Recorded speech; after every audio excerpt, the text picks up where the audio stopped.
आज आपण तयार करणार आहोत गाड्यावर भेटतो असा समोसा। त्यासाठी इथे मी 1.5 वाटी मैदा घेतला आहे।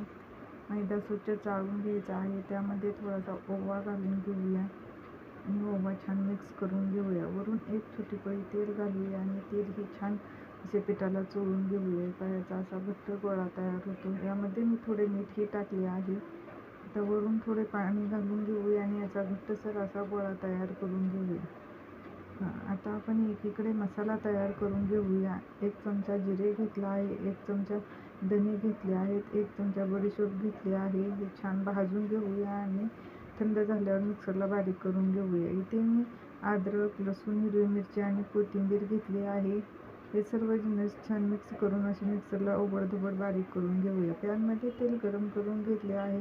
त्यामध्ये मोहरी टाकून छान तडतडू दिली आहे। तयार केलेला वाटण आणि कढीपत्ता घालून हे छान फ्राय करून घेऊया।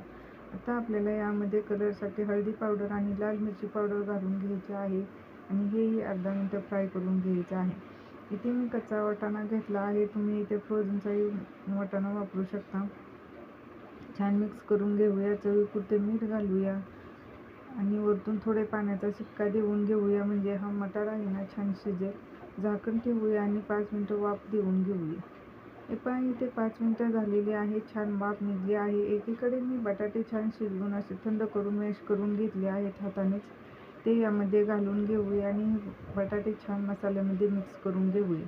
हे पहा, छान बटाटा मिक्स झाला आहे। वरून आमचूर पावडर घालून घेऊया आणि झाकण ठेवून 5 मिनिटं वाफ देऊन घेऊया, म्हणजे मसाल्याचा फ्लेवर छान बटाट्यामध्ये उतरेल।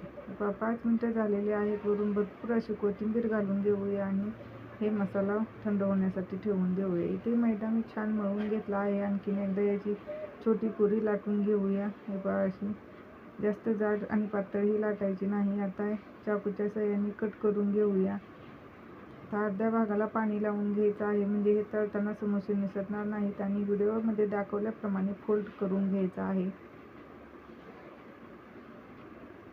आता यामध्ये 1.5 चमचा आपण हा तयार करून घेतलेला मसाला घालून घेऊया आणि मसाला सर्व असा हाताने दाबून दाबून घ्यायचा आहे खालती भरून। वरच्या साईडने पाणी लावून घेऊया आणखीन एकदा, म्हणजे ते तेलामध्ये त्याचे तोंड निसटणार नाही आणि छान असे दाबून घेऊया। हे पहा, इथे आपला समोसा बनवून तयार आहे। अशा प्रकारे सर्व समोसे तयार करून घेऊया। कढईमध्ये तेल गरम करून घेतले आहे। त्यामध्ये समोसे घालून घेऊया आणि छान खरपूस लाल रंगापर्यंत हे समोसे तळून घेऊया। समोसे छान फुगले आहेत, आता तळून घेतले आहेत। मस्त कलरही आला आहे।